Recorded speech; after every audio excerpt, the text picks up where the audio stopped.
In the meantime, the Arewa Consultative Forum has asked President Muhammadu Buhari to investigate the allegation of inappropriate contract awards leveled against NNPC Chief Mikenti Baru. Barrister Henry Ogoli joins us live now via Skype from London to share his thoughts on this. Many thanks for joining us, Henry.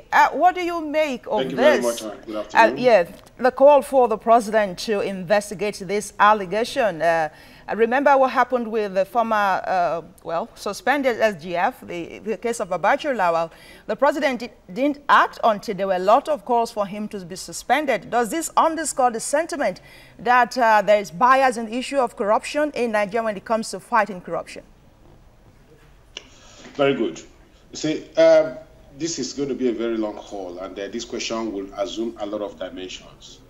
First is that we have to understand when there are political questions, when there are issues of economic, probity, and make a difference from political sensitization. The issue there is people are very quick to jump into matters and building political sentiments, which, as far as I'm concerned, should not apply to the extant case. Ibe Kachukwu, if we remember the genesis, the tenets of this matter, is that he did not indict Mr. Baru for fraud. What he said is that he has failed to act without due process. He has breached due process. He's not stating corruption. Mr. Baru, on the other side, has not accused Ibe Kachukwu too of corruption. But what is eminent is that these two people possibly have fallen apart from each other. What needs to be done is what I think the president did when he asked two of them to go and reconcile this matter and put the house in order. NNPC is the financial power base of Nigeria, like we all understand very much. And to extrapolate it, tribalize it, politicize it for whatever benefit or gain, it is beyond, it beckons on all sensibilities for what I would consider political ineptitude. Henry, my colleague is ready with the next answer, but before she does, I want to take you up on the issue of corruption. What qualifies as corruption? The Due Process Act is very clear when you don't follow the due process in awarding contract. It is termed corruption in my book. What is yours? Yeah, if you have not complied with due process, no, it may not amount to corruption, right? Corruption is where you have fraudulently made a benefit from. So if he has not, there would be need. There is nothing beyond investigation. Of course, investigation is not an end in itself. It can help to uncover some of those factors we are trying to enumerate or preempt ahead of the investigation, ahead of the facts. And it behoves of me as a lawyer not to jump into such a bandwagon. Yeah, if the president, there is a call for investigation, yes, that could become necessary. If a committee, an administrative or whatever, could be set out, look into the circumstances of this corruption. Baru too would have to be called upon and ascertain why he took some of the decisions he did. That is the due process. It has to be procedural. Then if there is need at the end to investigate, just like the SGF matter you mentioned, don't forget that there was an administrative investigation into his matter first before you arrive. Yes, that there could be that prima facie there will be an evidence of corruption. Then if you want to bring up charges or penalize or prosecute on the basis of that, you would have your ground. We just cannot shout out now that, oh, because Mr. Ibe Kachukwu disagreed with the GMD of NNPC, that automatically must amount to corruption. So what is the way out of this, Henry? Some are saying perhaps the best option could be the suspension of Kachukwu and Baru as well. And of course, the president stepping down as the petroleum minister. What is the way forward in this whole matter?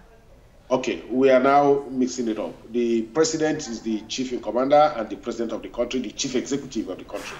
He has the power to appoint himself, so except you are asking him now to dismiss himself And how that is going to work out, I do not know. The main issue we are dealing with, if there is any prima facie evidence, yes, the president should act fast, appoint committees to look into the dichotomy, to the differences, to what in the first place gave rise. Don't forget, this letter was not meant to be for the public. You and I possibly wouldn't be discussing this today if it wasn't leaked. And now that it's in public domain, of course, it is within our right to ask questions. And some of those questions are being asked, albeit that sometimes we stray, we go the extra ways in an attempt to vouch sentiment, which I think is totally unnecessary or uncalled for as a stand. Yes, but the presidency have to find out or let the people understand what exactly is going on. In the process, if we find out that that contract was illegal or has not even complied with the due process, that Mr. Ibe Kachiku accused Barrow does not sum it up totally that yes, that is exactly how it happened. No, it is still subject to investigation.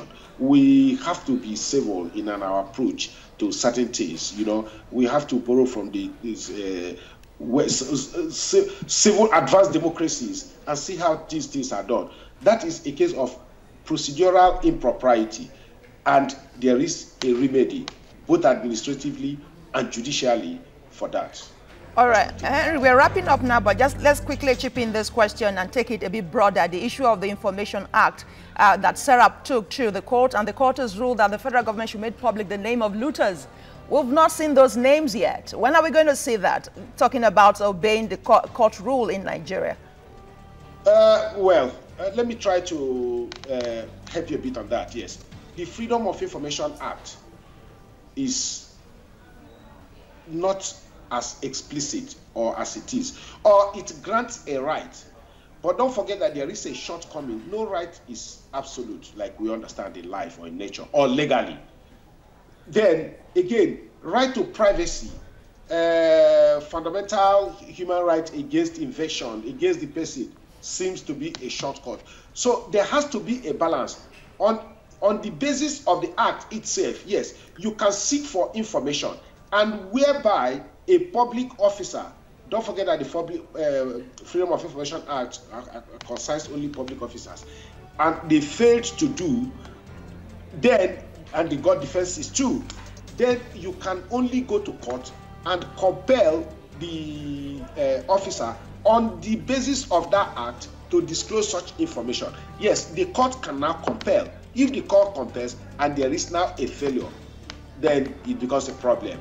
All right, Henry Ogoli, human rights lawyer. The other right act. Thank you very much. We need to thank you very much for the much you have said on the News Hour. We appreciate it. I appreciate it too. Thank you.